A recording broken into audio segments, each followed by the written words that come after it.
Hey, welcome back to Evil's Comics. This guy right here is Evil Mike, or Mike if you prefer. And I got a review for you today from DC Comics under their black label in the Sandman universe. This is Deadboy Detectives issue number 1. It is written by Pornsak, Pichetshote, art by Jeff Stokely, colors by Miguel, Muerto, and letters by Hassan, Otsmane-Elhaou.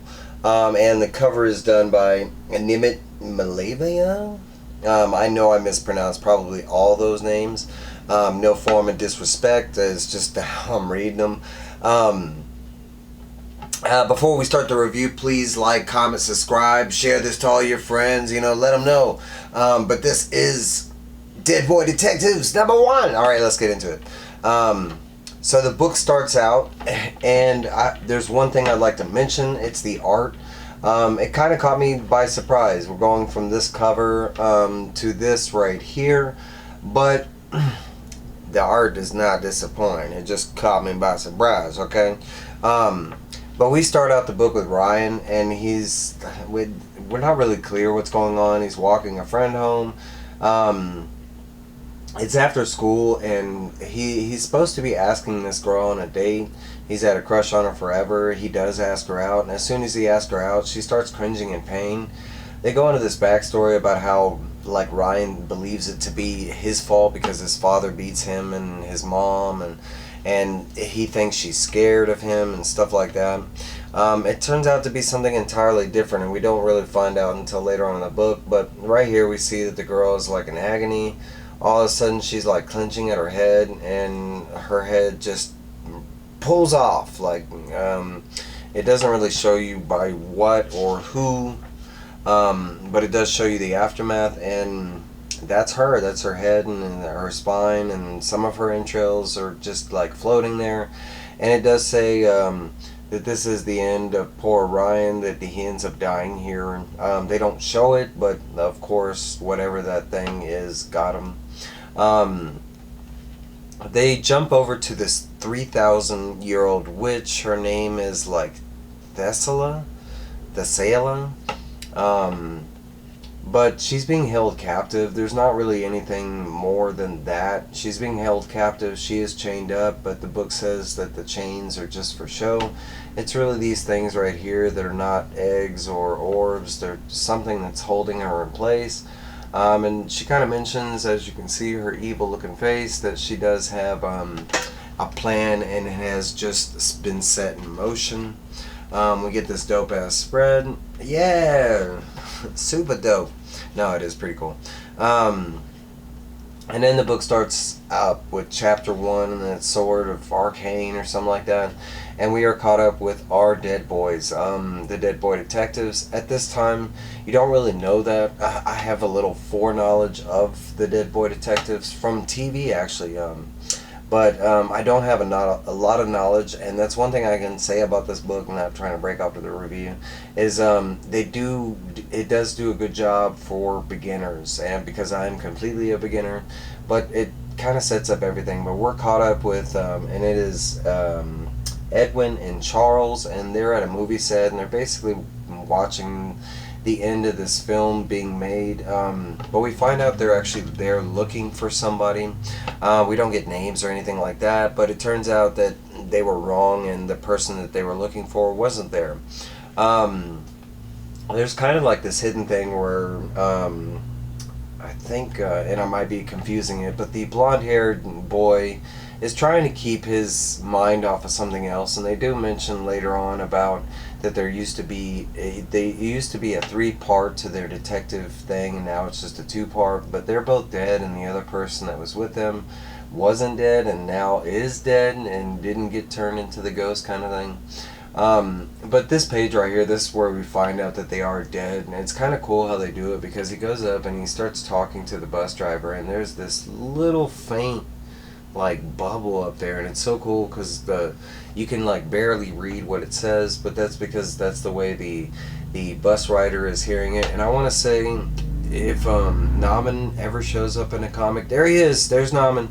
No, I'm playing, but it does kind of remind me of Naman. But basically, like he had and I think it's Charles is this boy's name, but no, it's Edwin. The blonde haired boy is Edwin, and Charles is the other one. I'm sorry, I'm kind of learning this with you too. And we do get the backstories of them because at that point when he was talking to the driver, he announces that they are dead. And he mentions that Edwin died a long time ago. There were some bullies that were trying to like conjure up some demons. It didn't work, but it did turn him into a ghost. Years later, not but both of them have been dead for quite a while, like thousands of years, maybe hundreds of years, something like that. But Charles was next, and it turns out that it was like the same sect of bullies, or this, they were trying to enact a ritual. At that time, Edwin had to witness his friend, not his friend at the time, but he had to witness this boy, being killed, turn into a ghost, and sometime later they did become, the Deadboy detectives. They became friends. They do show you the missing person from the trio. He's in the background. But they kind of mentioned something when they were leaving the Hollywood movie set that, like most detectives, if they get stumped on clues, that it's time to go back and look at the clues. At this point, they kind of mention what's going on. They were hired by this little boy here, and his name is Timmy, and he's looking for his next door neighbor in California, and her name is Jay. The only thing we really know about her is that she is from Thailand. She's Thai. I don't know how you say it, Thailandese, but she's Thai. And he kind of mentions in this little kid kind of fashion that she never misses like her temple days, and they kind of get the next clue that they need, and sure enough they end up going to a Thai temple. The book kind of mentions that all religions have different rules on ghosts and stuff like that, because there's different beliefs and religions and stuff like that, and so every culture's got their little rules and stuff like that. But as soon as they get here, they realize that they not only found the person they're looking for, but that the person is being charted away by this guy right here, because that's the person they're looking for. That's Jay. Or it could be Jai. It's Jai. At this point, we do get to see like one of the ghost powers is Charles, like, because they take off running. Charles mentions that all they have to do is like think about a spot, and they can like instantly teleport to that spot. Edwin does mention that it does make Charles sick when he does it. Still, they're not used to it. Something that they're still like learning and getting better at. But I think they call it like phasing or something like that. But it's kind of like what you think. Ghosts don't really travel on foot. They float, move around, do walls. As soon as he pops up and teleports in front of the two kids, Jay and the little boy, that we see that the little boy, he is not such just little boy. All of a sudden his head turns into this massive snake. He tries to attack Edwin, but we know Edwin's a ghost, and he goes right through it. And both of them are like, what the heck just happened, the ghost and the snake, because he's all weirded out that he turned into a snake. All of a sudden the snake boy starts getting bitched out by Jay, and she's like, hey, he told you not, to control that, and, not to turn, At this point, they kind of catch up, and I think we kind of find out that, like, all three of the kids that they were chasing, the two that were with Jay, are also, that they're ghosts. And not only that, but Jay herself is a ghost. We've run into Dawn right here. He kind of like, as they're catching up, because at this point Edwin and Charles are telling them that they are ghosts. As soon as they meet Dawn takes them back to their house, which isn't too far away, and we get like most of the story about the other three kids and kind of what's going on. That's when we learn that all three kids are ghosts, and because it's Thailandese, like, culture rules, they have different forms of ghosts. Like this kid with the snake head, he is a certain type of ghost. Jay, and she's mentioned that she just died recently. That she turned into this like hollow back, and it's like she's got all these like maggots and stuff coming out of her back. And then the other girl, this girl right here, it is explained that she is a knack mother ghost, and the explanation of what she is immensely impossible to just sit there and explain what she is. And Jay starts mentioning that she starts going back to the, like how Charles had phased, and they're like, "Whoa, you had powers like that," and then they start, kind of describing about how all you have to do is think about the location and you can phase. As soon as this gets brought up, Jay kind of disappears, and the other two boys are like, "What the heck? Did she just phase like that?" And we find out that it's Thai rules. Our Western civilization ghosts can appear any given times, but Thai ghosts, they only appear during the night. During the day, they phase away. So all three of those kids just up and disappear, and Dawn mentions that they'll be back later on that night. So the next day, or leaving that house, and now it is like, nighttime, and the sun is coming down, as you can see. But Charles and Edwin, they're kind of like leaving the neighborhood, and they're talking about like situation, the situation that they're in, where to go from there. That's when we do get the conversation about the third member of the group, and it's actually Edwin that brings it up. Charles was the one that was trying to hide it or something like that. But it's brought up very briefly, and they don't go into any detail about what happened or just the fact that that other third member died.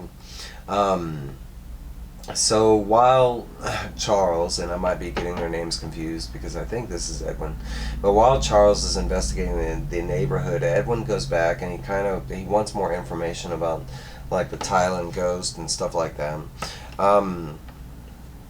But Dawn starts telling the story about how, like, some other stuff is kind of weird. The fact that Jay just got turned into a ghost, the boy with the snake thing, he's like, no. Like, people are turning to ghosts way faster than they should be. He was like, something is definitely going on in California. And we do get, like, this background stuff where we find out Dawn isn't really telling, the boys everything that he should be, and it's really is a matter of protection. There's this whole line here because Edwin's been like kind of protecting Charles and his feelings and stuff like that, but there's this line right here where Dawn is like, look, all I want y'all to do is, keep the 3 kid ghosts safe and away from this Thailand sector because I believe this bad stuff is around there. If y'all can do that, then I got you.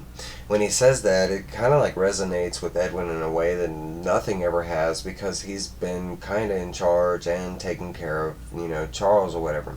So it felt like immensely good for, Edwin to have somebody to say that, someone has his back kind of thing, that he can kind of ease off stuff. Edwin ends up leaving, going to get Charles and tell him the plan, stuff like that. As soon as he leaves, Dawn leaves the kitchen, and as soon as he leaves the kitchen, he is greeted with what we saw in the beginning of the book.